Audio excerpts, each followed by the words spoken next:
Now move to question time, and I call Senator O'Sullivan. Thank you. My question is to the Minister representing the Prime Minister, Senator Wong, and relates to the High Court's ruling on immigration detention.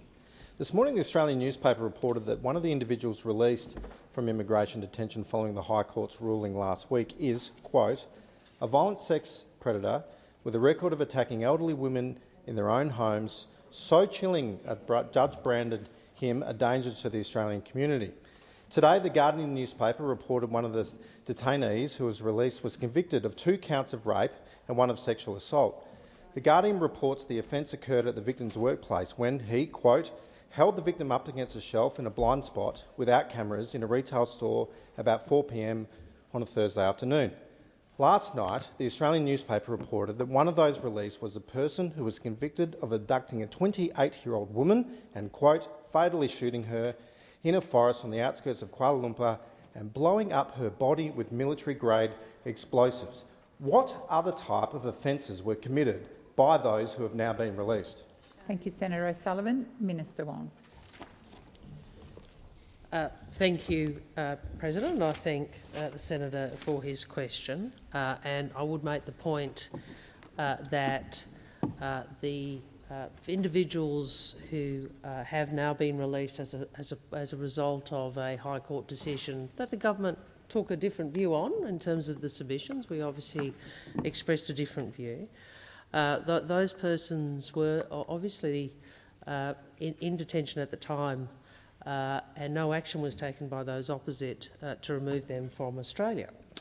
And of course the Leader of the Opposition was the Minister for Home Affairs at that time. So I would make this point to the Opposition that— Order. Well, you tell me, why couldn't they be? That's I'll take that intervention. Maybe you should ask Mr Dutton that. Why could they not be removed from Australia? He didn't choose to take those steps. What I would say is I understand that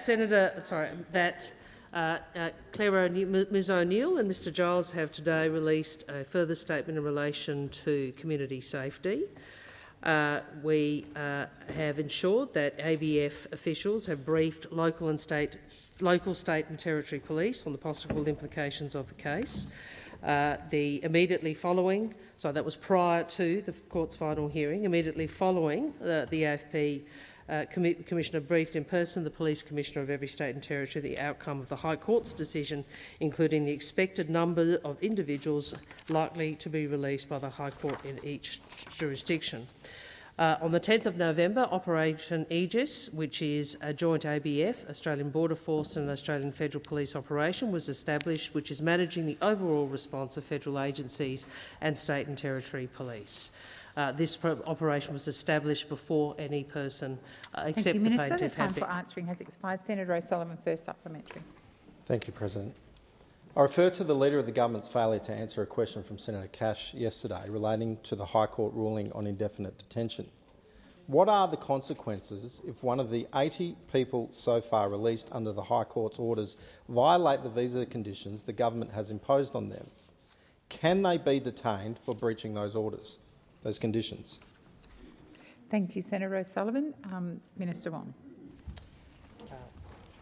As we have made clear, individuals required to be released by the High Court as a result of this decision have been subject to a range of strict and mandatory visa conditions.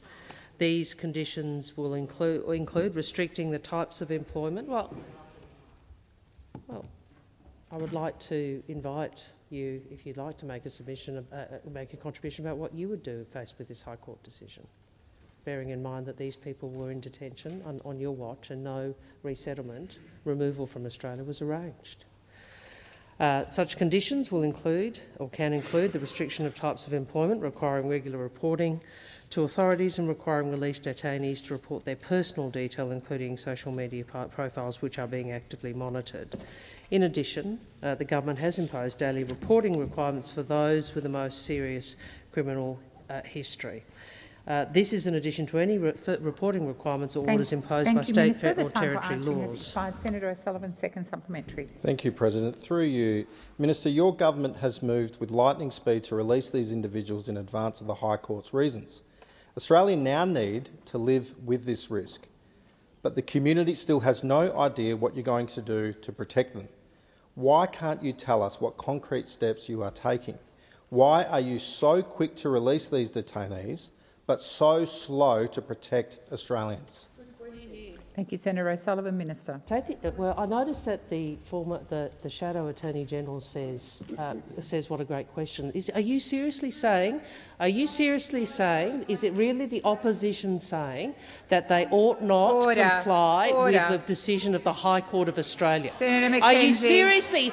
The senator says lightning speed. We are required, as you would have been. You would have been required to release as well, because there is no constitutional basis. There is no constitutional basis for their detention. Order. There is no constitutional basis for their detention. So a suggestion, a criticism about a lightning speed. If I may, well, government. A suggestion that they are being released at lightning speed is a suggestion that the government ought not comply with the law. The Constitution. This is a constitutional democracy, whether we like the decision of the High Court or not. Thank you, Minister Wong. Senator Green. My question is to the Minister representing the Minister for Health, Senator Gallagher. Minister, during the election campaign, Labor committed to opening 50 Medicare urgent care clinics across Australia.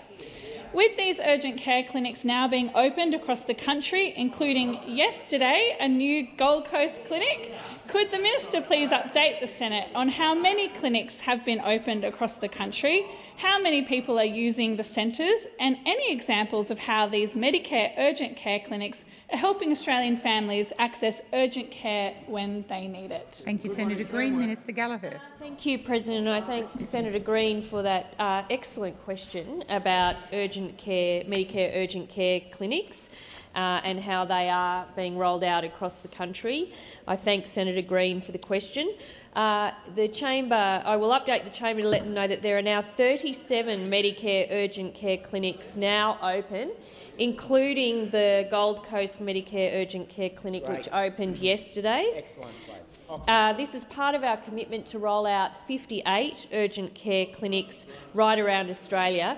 And the aim of these clinics are to make it easier for people to get the treatment they need, healthcare treatment they need, from highly qualified health staff at a convenient and accessible way through these urgent care clinics. They are designed to take pressure off the emergency departments, which all of us know are under extreme pressure at the moment, with particularly with spring illnesses and things like that, but also to ensure that healthcare across Australia remains convenient and accessible through extended hours, 7 days a week, fully bulk billed or free of charge consultations. And in just the months since these clinics have been opening around the country, there have been more than 60,000 presentations to Medicare urgent care clinics. That's 60,000 presentations that either wouldn't have been seen or would have had to have long waits in the emergency department. Order across the chamber. One of those patients, and I'm sure Senator Ruston will be pleased with this because it's about a patient who attended a Medicare urgent care clinic in Elizabeth, South Australia. He arrived at the urgent care clinic at 5:30 p.m. He was triaged by a nurse within 3 minutes and seen by a doctor within 11 minutes, and he left the urgent care clinic at 6:02, just half an hour after he presented, with what would have been a Category 5 presentation and would have expected a long wait at treatment in an emergency department. Thank you, Minister. Order across the chamber. Senator Green, first supplementary. Thank you, President. Minister, the urgent care clinics is a new model of care being introduced to Australia. Why does the government consider it important to explore new approaches to the health service delivery? And how do urgent care clinics complement other steps the government is taking to strengthen Medicare? Thank you, Senator Green. Minister Gallagher. Well, the manager of the opposition business said so what about one of her constituents being able to be seen, treated and discharged within half an hour of presenting at the Elizabeth Urgent Care Clinic. And I think that sums up everything that we already knew about the opposition. We know that they haven't seen a Medicare item they don't want to slash. They haven't seen a primary care budget that they wanted to put a GP tax on. Remember that? Order. Well, this government is different.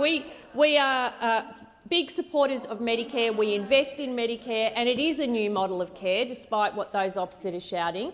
And it is targeted to low acuity, out of hours care for Australians who might otherwise have a long wait in an emergency department. Now, we know nearly a third of the patients being seen by urgent care clinics have been under 15 years of age. Nearly a third have visits on the weekend, and on weekdays more than 1 in 5 have taken place The time after for 6 answering o'clock. has expired. Senator Green, second supplementary. Thank you, President. Minister, one of the aims of opening Medicare urgent care clinics is to help ease the pressure on busy emergency departments across the country. This is yet another example of how the government is working for Australians while the opposition continues to provide no solutions. Why is this important, and what policies have previous governments implemented to address these challenges? Thank you, Senator Green. Minister Gallagher. I thank Senator Green for that question. And one of the big differences between the former government and ours is we want to work with states and territories to deal with and support the work that they do across the health system through their primary responsibility of the hospital-led care and how the primary care system works. We work with them.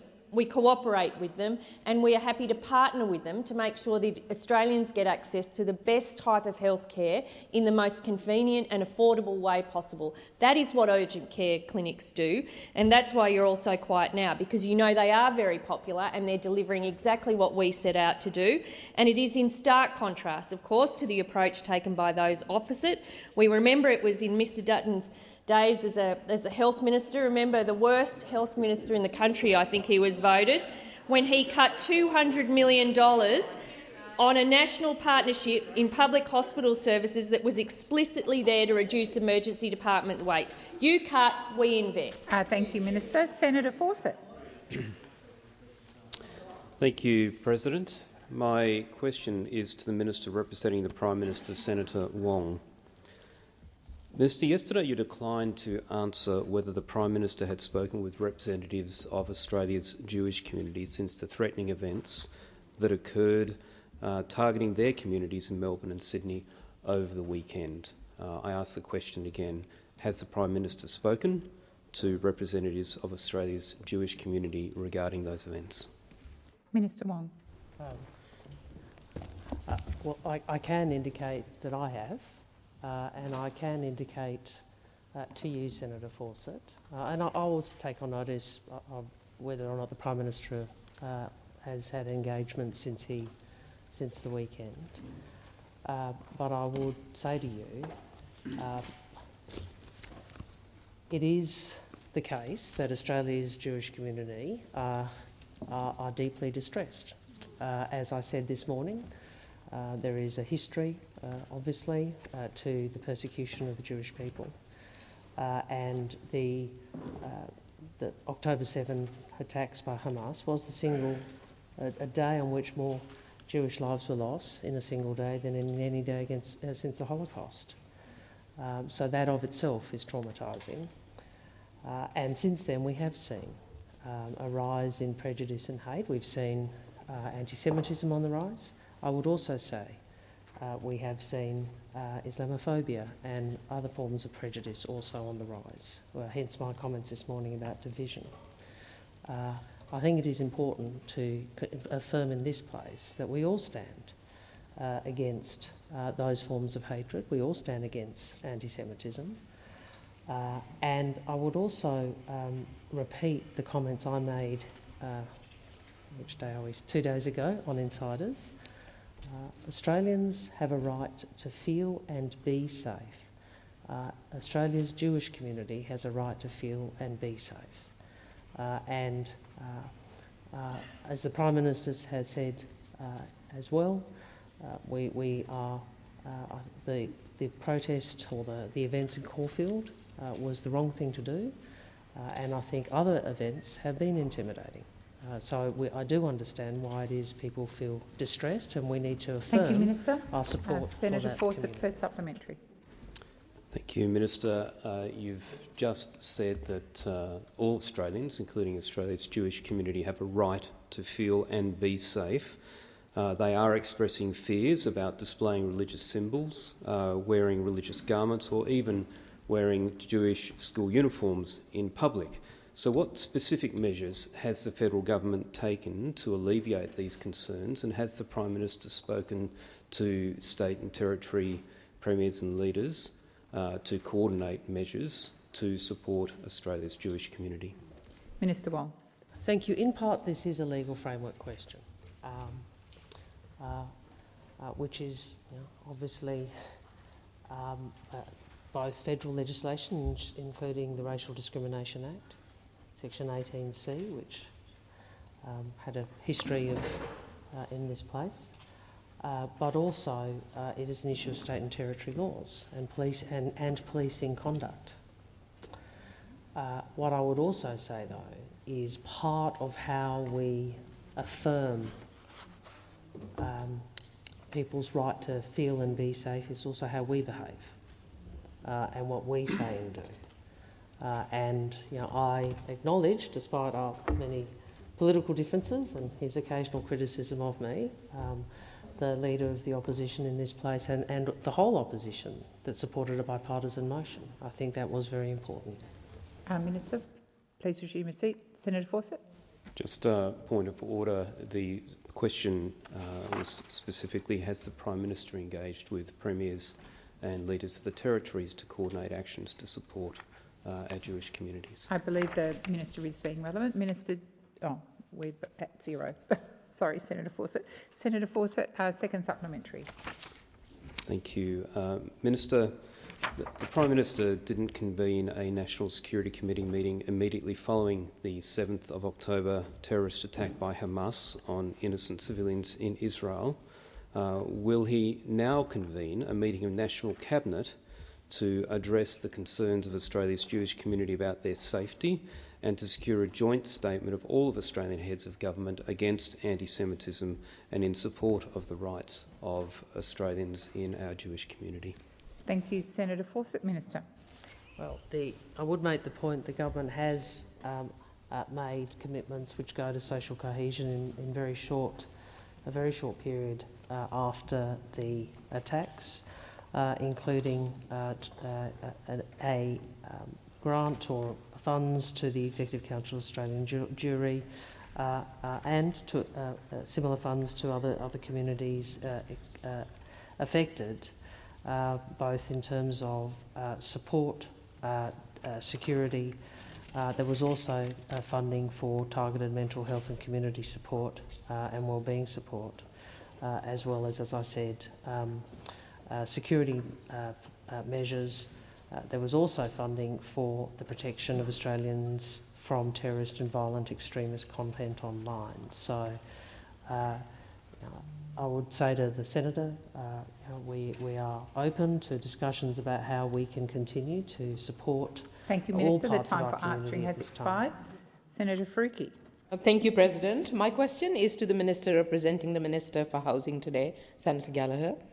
Australia is in a rental and housing crisis, and research released today confirms that yet again, loudly and clearly.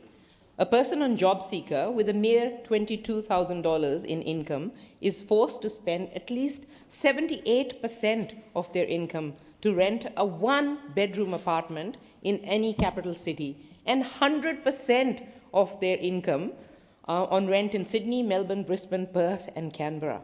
Many areas across the country are the most unaffordable they've ever been, with rent becoming 13% less affordable in Sydney and 10% less affordable in Melbourne and Perth this year. In cities and regions, more families are living in tents, more people are forced to live in their cars after applying for hundreds of rental properties. Minister, will you finally act and coordinate a freeze on rental increases? Thank you, Senator Faruqi. Minister Gallagher. Thank you, President. I thank Senator Faruqi for the question, and I saw that report released today, and I think it confirms what all of us know, is that for a lot of people across Australia who are doing it tough right now, including in finding rental places to live and to afford the rents that are being asked for, which is precisely why the government increased the largest increase into the Commonwealth rent assistance in the last 30 years in the last budget, why we increased and adjusted payments for those on JobSeeker and other payments, including parenting payments single, considerably in light of the pressure that people are under. I would say that there is a very significant piece of work underway through National Cabinet where the Prime Minister has shown the leadership that's required to work with all of the states and territories to improve rights for renters, and there's quite a significant reform agenda there. I would also point out that there isn't one jurisdiction in the country, and I don't believe there is any leader of any jurisdiction in the country that believes a rent freeze is actually the way to go. And the focus, but we do accept that we need to look at and address rights for renters, which is why that agenda is being led through National Cabinet, and was the outcomes of which were announced, I think, at their last meeting.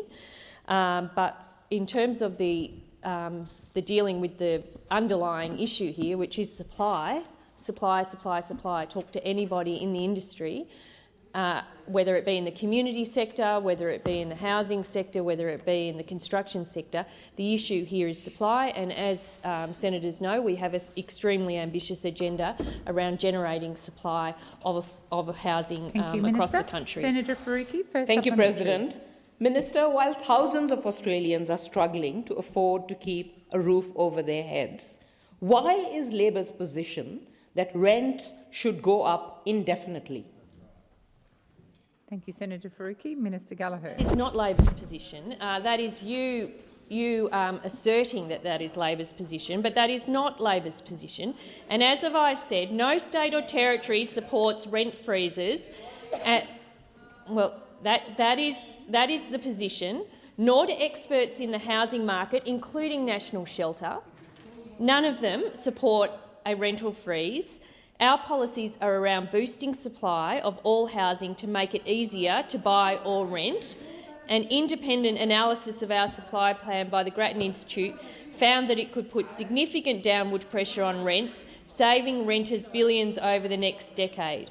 So our agenda, whether it be the National Housing Accord, the Social Housing Accelerator, the New Homes Bonus, the Housing Support Program, the National Planning Reform Blueprint, the Housing Australia Future Fund, the National Housing Infrastructure Facility, I think we have shown in the last 18 months that we are addressing the housing shortage in this country. Senator Faruqi, second supplementary. Thank you, President. Minister, over 80 housing organisations and the vast majority of people across the country called for national rent caps and strong national renters' rights. Will you stop listening to the industry?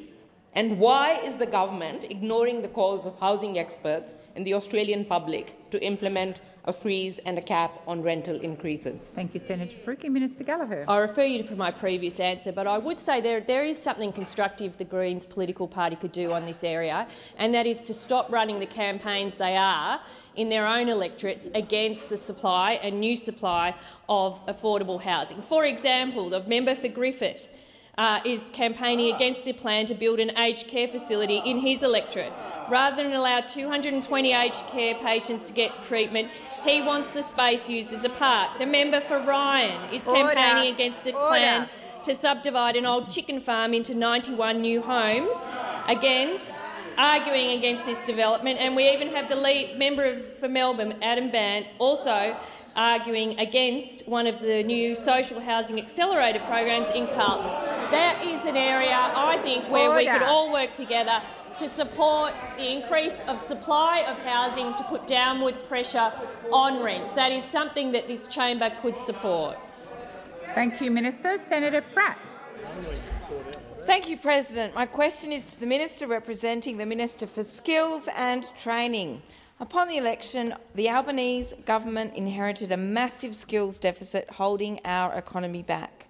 According to the OECD, Australia was experiencing the second most severe labour shortage in the developed world. So how is the Albanese government prioritising and rebuilding the vocational education and training sector after this decade of neglect? Minister Watt. Thank you, President, and thank you, Senator Pratt, who, like so many on this side of the chamber, is a very strong supporter of training in our TAFE system. Upon the Albanese government's election last year, it was clear that we had not only inherited a $1 trillion debt from the Liberals and Nationals, and they really hate being reminded of that, but the opposition had also left behind a massive skills deficit. And there's one of the people responsible, Senator Cash, a former Minister for Skills and Training, who slashed TAFE in her years in office. Not having enough skilled workers is bad for businesses, it's bad for productivity, and it's bad for Australians who don't have access to the products and services they need, and Senator Cash is unrepentant for her cuts. Anyone who's tried to do home renos lately knows how hard it is to get a builder or a tiler or a sparky. I certainly know that myself. But butchers, hairdressers, IT specialists, ag and aged care workers, the list goes on, of skills deficits left behind by the former government. And that's why the Albanese government took urgent action on being elected by funding 180,000 fee-free TAFE places in 2023 and more in future years. We brought together Australians, unions, employers and civil society at the Jobs and Skills Summit. We established Jobs and Skills Australia to underpin our response to current and emerging workforce needs, and we created new energy apprenticeships to get more workers into the clean energy sector. Our urgent actions are helping to address critical skills needs by expanding access to the vet sector and supporting quality training. That's good for Australians, it's good for businesses and it's good for our economy. The vet sector can only work to its full potential if the Commonwealth and state and territory governments work together. And that's why I was so pleased last month to see the Albanese government announce an historic agreement with every state and territory to boost investment in the Australian vet sector over the next 5 years. Our government is prepared to invest $12.6 billion to expand and transform access to the vet sector. We're fixing up the mess. Thank you, Minister. Senator Pratt. Thank you, President. We know that fee-free TAFE is providing opportunities for Australians to skill and reskill in areas of demand without a financial burden. But not everyone supports fee-free TAFE. Minister, what has been the response to our fee-free TAFE policy in 2023? Thank you, Minister. And I remind you, Minister, before you start, Minister, I remind you to direct your answers to the Chair. Thank you. Thank you, President, for the reminder. In 2023, already over 214,000 Australians have enrolled in fee-free TAFE, smashing our target of 180,000 places 6 months earlier than anticipated. That tells you something about the amount of pent-up demand that there was in the training system after 10 years of coalition government and their cuts to the training sector. And importantly, these enrolments are in areas of high priority and they are saving Australians money. Our fee-free TAFE places is one of the many steps the Albanese government is taking to assist Australians with cost of living pressures. In New South Wales, a student studying a Diploma of Early Childhood Education and Care could save almost $5,000 over the life of their course, while someone from Victoria studying a Diploma of Nursing could save over $15,000. But you'll be shocked to hear that not everyone supports fee-free TAFE, because while the Prime Minister continues to visit TAFEs around the country, the opposition leader still hasn't said the word TAFE in Parliament since 2004. Thank you, Peter Minister. Dutton is all about saying no, Minister. including to fee-free TAFE. Senator Pratt, second supplementary. Minister, the TAFE sector has endured periods of underfunding, impacts of deregulation, loose rules for market entry, a lack of national cohesion and an obsession for competition at the expense of collaboration. How have the government's actions to strengthen TAFE been informed by these lessons of the past? Thank you, Senator Pratt. Minister Watt. Thank you again, Senator Pratt. Well, Senator Pratt, you might think, like I do, that it's common sense, but apparently it's news to those opposite that if you don't collaborate and coordinate with the states and territories who are responsible for huge amounts of investment in their own TAFE sectors, then it's impossible to get the best outcomes for Australians, businesses and the economy. That's what we experienced under the previous Liberal National Government. For the first time in 10 years, every state and territory has been supported by the Commonwealth in a genuine and collaborative way. Now, President, it does seem that there are a few opposition members who need to take up our fee-free TAFE places. And in fact, maybe we need to offer a course on how to become a shadow minister, because we know it's nearly been 6 months since Stuart Robert left the parliament, hasn't been replaced, and instead of actually filling that vacancy, instead of having a reshuffle, Peter Dutton just shuffles people up the deck chairs up along there on the other side. Maybe they should have a fee-free TAFE course on how to be a backbencher after the member for Monash resigned from the Liberal Party and went to the crossbench today. Thank you, Minister Watt. Senator David Pocock. Thank you, President. My question is to the Minister representing the Infrastructure Minister, Senator Watt. Minister, my question is about the government's new infrastructure policy statement, in particular the new requirement for an equal funding split. The statement says the Australian government's funding for nationally significant land transport infrastructure projects will be provided on a 50-50 basis with state and territory delivery partners. It goes on to say the government may consider funding a greater share of projects on the national land transport network in jurisdictions with less capacity to raise revenue on a case-by-case basis. Minister, clearly the ACT has a lower revenue-raising capacity. Can you guarantee that this new policy will not result in even less investment in the ACT? Thank you, Senator Pocock. Minister Watt. Thank you, Senator Pocock, and thank you, President. As you've stated, Senator Pocock, today the Minister for Infrastructure, Ms King, has released the government's new infrastructure policy. And what it's about, more than anything, is about getting our infrastructure program into shape so it can actually be funded and so it can actually be delivered. And that's the case whether it be in the ACT, my home state of Queensland, or anywhere else. Because we did see, Senator Pocock, over 10 years of coalition government, massive blowouts of the infrastructure program, an infrastructure program that expanded from about 150 projects to 800 under the coalition, which of course could not have possibly been delivered with a blowout to the infrastructure budget of $33 billion. Now, Senator Pocock, you have raised the question about what it means for the ACT, and as you've noted, Ms King has made that statement that there may be some provision for smaller jurisdictions which have funding constraints. Obviously, those kind of details will need to be worked through with those particular jurisdictions, and I'd be happy to talk with you further about that, Senator Pocock, as those details are ironed out. But we know it pains the National Party, and that's why they're complaining now that all of a sudden all of those illusory projects that were never actually going to happen, but just look really good on a spreadsheet, especially if they are coloured National Party green, those sorts of projects were the flavour of the month and in fact the decade for the National Party. But you know what? They were never going to be delivered. There was never the funding to deliver them, there were never the skills to deliver them, and now we have a government that's actually serious about delivering an infrastructure program, serious about investing in nationally significant infrastructure projects, whether they be in the ACT or anywhere else, rather than filling out spreadsheets with election commitments that could be made that were never, ever going to be delivered. Thank you, Minister. Senator Pocock, first supplementary. Thank you, President, and thank you, Minister. Minister King also said that this was the $120 billion can go further. Does this mean that it will apply retrospectively to projects already announced? Minister. Thank you, Senator Pocock. I'm not sure that that's what Ms King had in mind when she made that statement. Of course, that would be well, newsflash, my name is not Catherine King.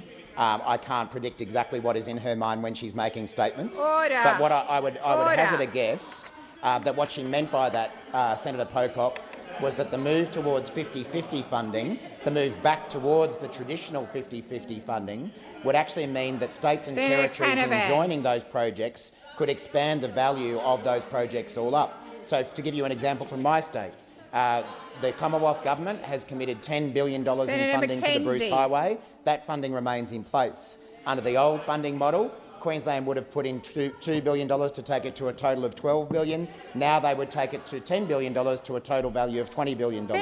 So I think what Ms King is talking about when she says that is that the Commonwealth's money can stretch further because it needs to be matched by the states and territories. Thank you, Minister. Senator Mackenzie, when I call you to order, that's what I want, not you to just continue to interject.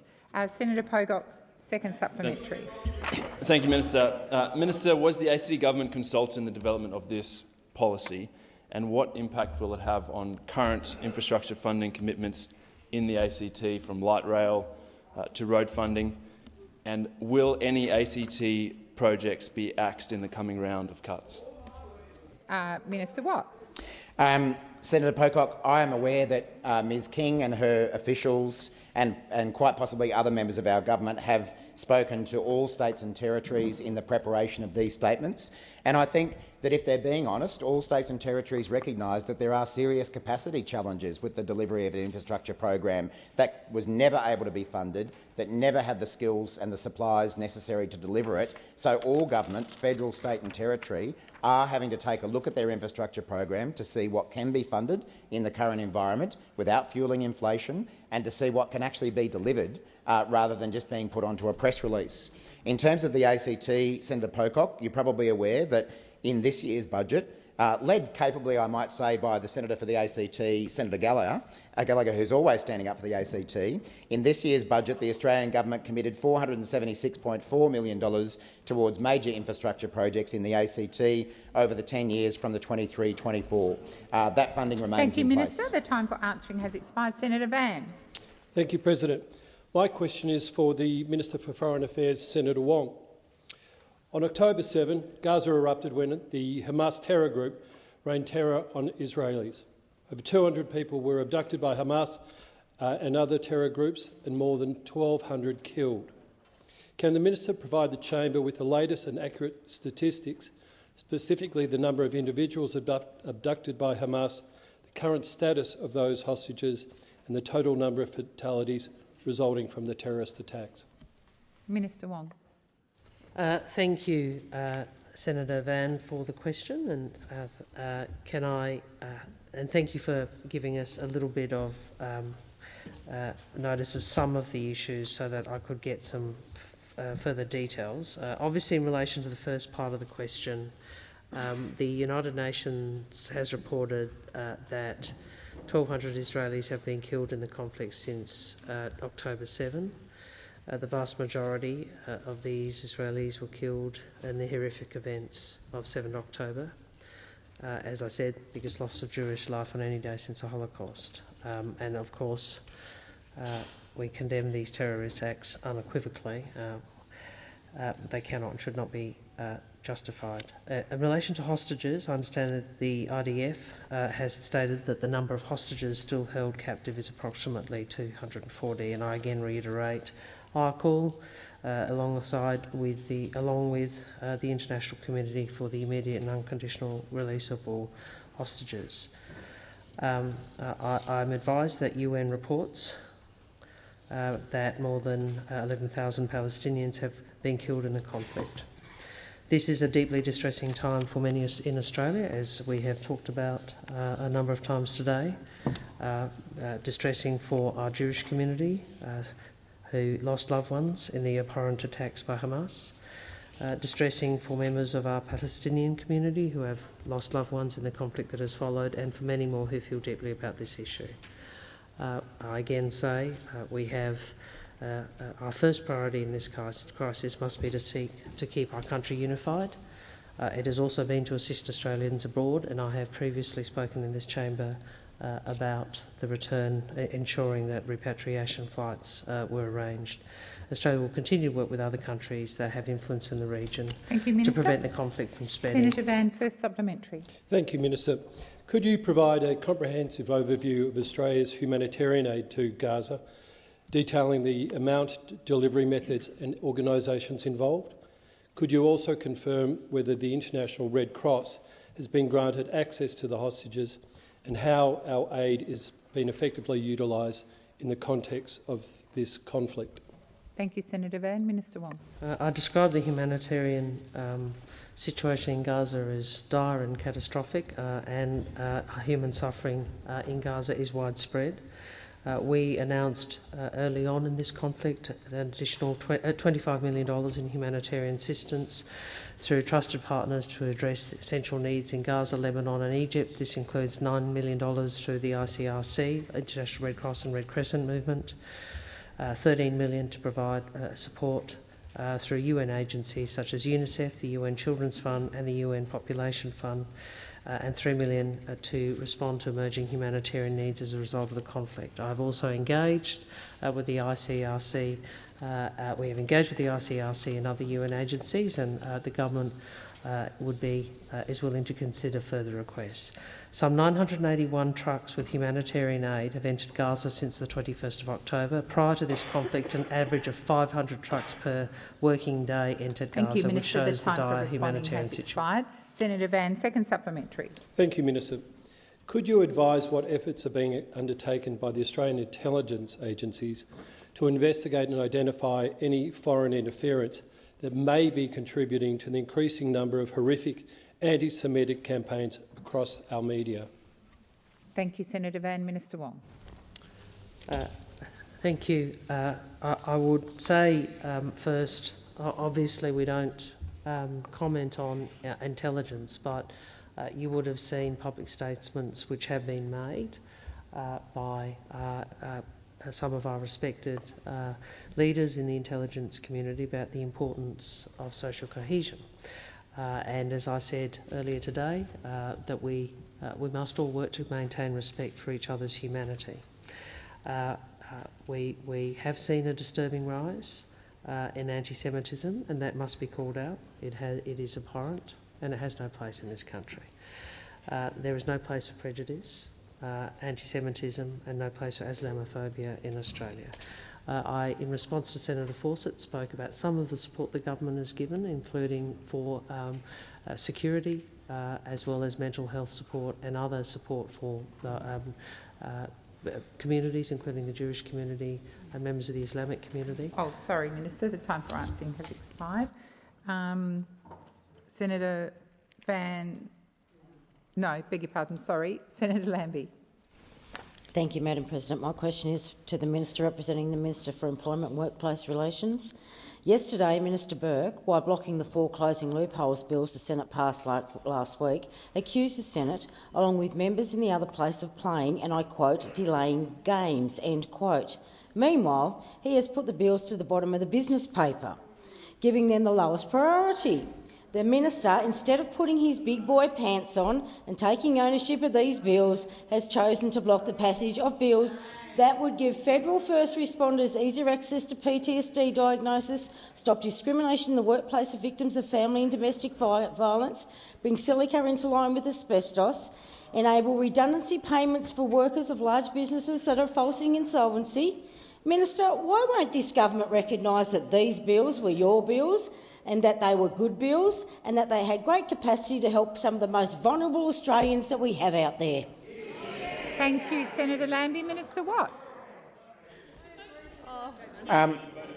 Well, thank you, Senator Lambie. And I understand that in terms of the procedural steps that were taken in the House of Representatives yesterday, you might actually want to look at the opposition as to the tactics that were adopted by the opposition in the House of Representatives, which may explain why certain bills were listed where they were listed. But be that as it may, the point that we made last week, Senator Lambie, and the point that we have continued to make and will continue to make is that this government believes that it is important to do something about silicosis and asbestosis in the workplace. And of course, Labor governments have got a very proud record in that regard. We also believe that it's important to deal with the issues around PTSD for first responders and all of the other things that were contained in those bills that you and Senator Pocock put forward last week. But you know what? It's also pretty important to do something about labour hire workers getting ripped off. It's also pretty important to do something about industrial manslaughter, where workers are killed at work because of the negligence of their workers. It's also pretty important to do something about the safety of delivery drivers and other gig workers who aren't dealt with, and none of these matters are dealt with, as you well know, in the bills that you put forward to the Senate last week. So we do think that it's important to deal with all of those issues that 2 independent senators cherry-picked from our legislation last week, but we also think it's important to deal with those other matters. And Senator Lambie, I think one of the most important things that you said last week, I think it was in an interview with Radio National, was that the reason that you and Senator Pocock had put forward those items for those bills was that they were the only things that the opposition would agree to.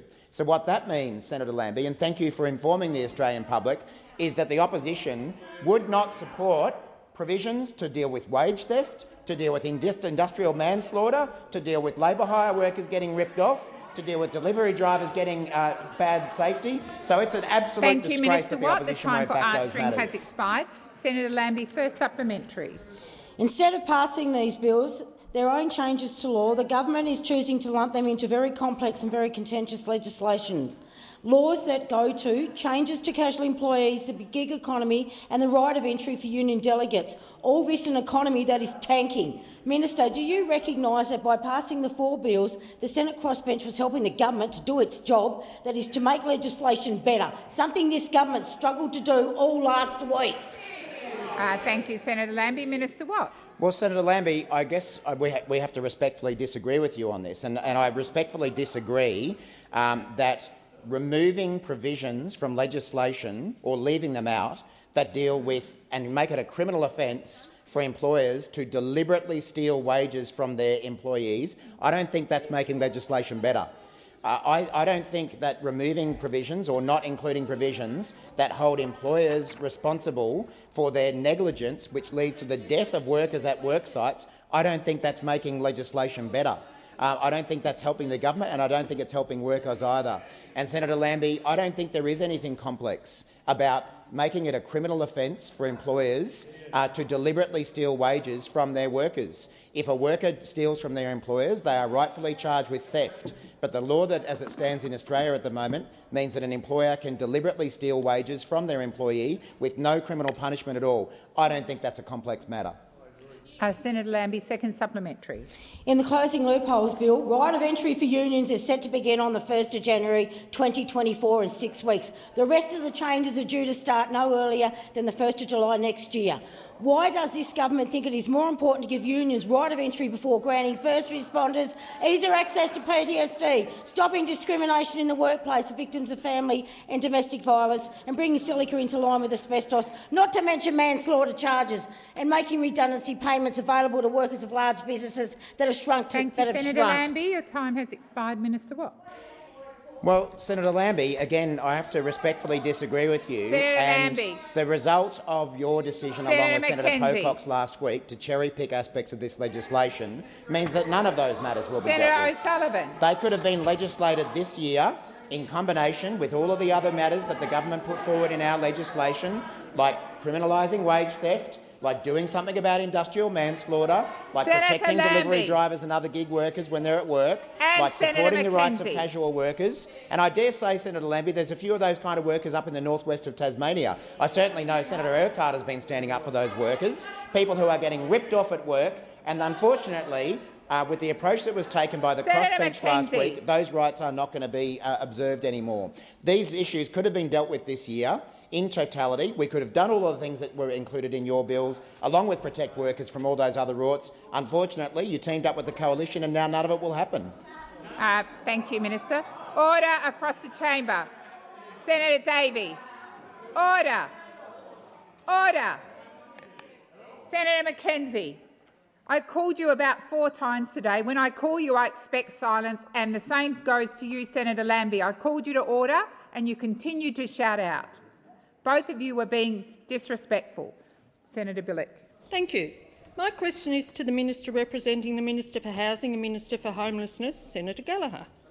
The Albanese government is delivering on its wide-reaching housing agenda. We've seen reporting today on the impact the decade of little action from those opposite is now having on Australian renters. Is the Minister able to provide an update to the Senate on what the Albanese government is doing to improve the experience of renting a home in Australia? Minister Gallagher.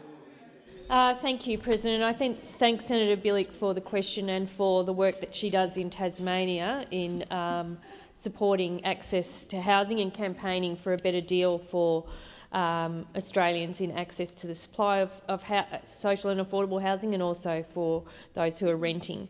While states have responsibility over tenancy laws, the Albanese government is showing national leadership, working with state, territory and local governments to deliver better housing outcomes.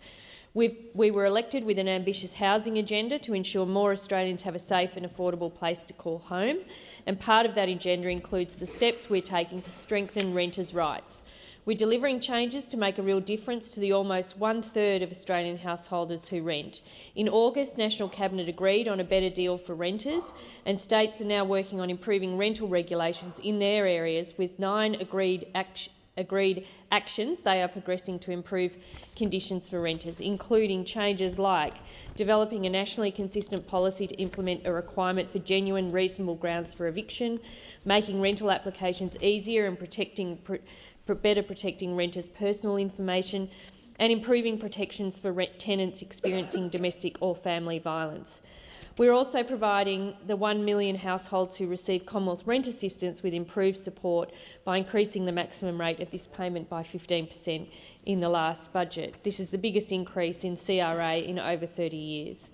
In the budget, there were also announcements to encourage the delivery of new build-to-rent homes with some changes to tax arrangements, alongside our significant investments to increase the supply of new, social and affordable rental homes. These measures together, all combined, will make a real difference to the lives of renters right across Australia. Senator Bilyk, first supplementary. Thank you. Thank you, Minister, for that answer.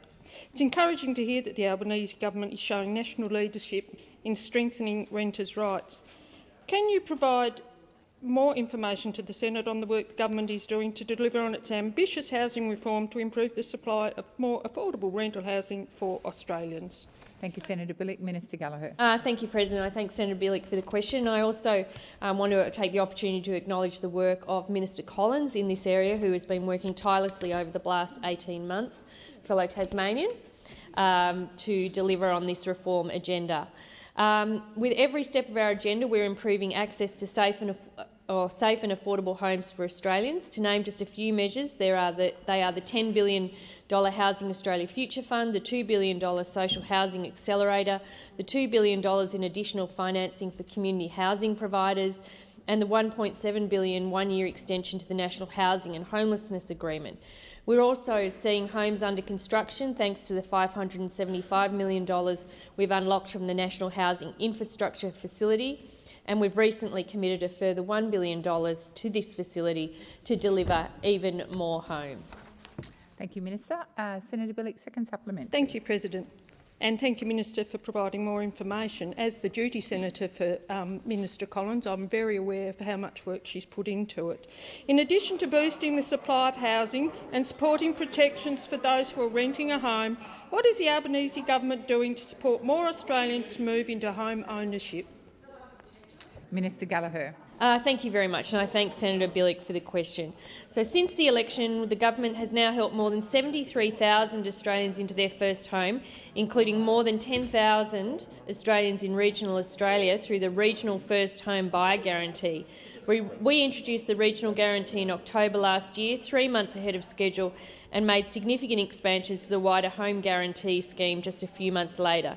And these changes have proven to be a success. We've made the scheme better for young people. We've made the scheme better for key workers like teachers, nurses and social workers. We've got a very ambitious housing reform agenda delivering for Australians. We recognise that this is an area of significant challenge. We recognise it's been an area that has suffered under a decade of dysfunction and being ignored by the former government. And in the last 18 months, we've outlined and are implementing and delivering for Australians a very comprehensive housing reform agenda that's focused on the increasing supply across the country. Thank you, Minister. Senator McGrath. Order. Order. Thank you. Senator. Order. What? Order. On my left. It's going to be a cracker. Senator McGrath. Thank you, President. My question is to the Minister representing the Treasurer, Senator Gallagher. As has been pointed out several times in this chamber, new analysis of OECD data reveals Australians have experienced a greater collapse in living standards than any other advanced economy, with inflation-adjusted disposable incomes falling 5.1% to June 2023. Why is it that the governments of the United Kingdom, France, Denmark, Poland, the United States of America, Spain, Chile, Belgium, Finland and Hungary have been all able to deliver real growth to household disposable incomes last year, while the Albanese Labor government has inflicted the sharpest decline in household incomes of any advanced economy. Thank you, Senator McGrath. Minister Gallagher. Thank you. And I thank Senator McGrath for the question, and my answer will be the answer that I've been given consistently in this chamber around Senator Cash. Around the plan that this government has to support households who are doing it tough because of the inflation challenge, that we inherited from those opposite. That's right. I know. Minister, please.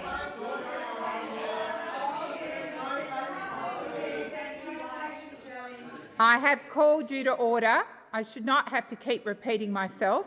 The minister has the right to be heard in silence. Minister Gallagher. Thank you very much. The inflation challenge that we inherited from those opposite, where I know you don't like it, but the single biggest quarter of inflation growth was your final quarter in government. That is when interest rates had to start going up to deal with it, because— Order on my left. Minister, please continue. Thank you. Because we inherited— the facts don't lie. And so our plan has been to deliver— Minister, please resume your seat. Senator Birmingham was on his feet. Senator Birmingham. Point of order on direct relevance, because Senator McGrath's question goes to the 12 months to June this year, which is the OECD data. Senator Gallagher is trying to rely on the quarter before that. Senator Birmingham. Not even the 12 months of her government. Senator Birmingham, you are well aware that is a debating point. Minister Wong. Thank you. I'm on a separate point of order, Chair. Thank you.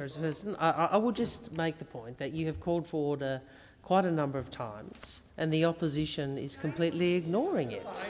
Order. As they are now. Well, I'm just making the point. We understand that at times this can be a robust chamber, but this is a repeated disregard for your rulings or your exhortation to have the minister be heard, and I'd ask the opposition to allow the minister to at least answer the question. Thank you, Senator Wong, and I will remind people that the senator has the right to be heard in silence. Minister Gallagher, please. Thank you. Because as Senator McGrath knows, because context is important here, the growth in the decline in household living standards occurred in its most sharpest form in the final quarter of the former government, when inflation was at its peak. So that context is important, as is the fact that in the countries nominated by Senator McGrath, inflation had peaked earlier than it did. It rose earlier and it peaked earlier. Well, again. Minister, please resume your seat. Order.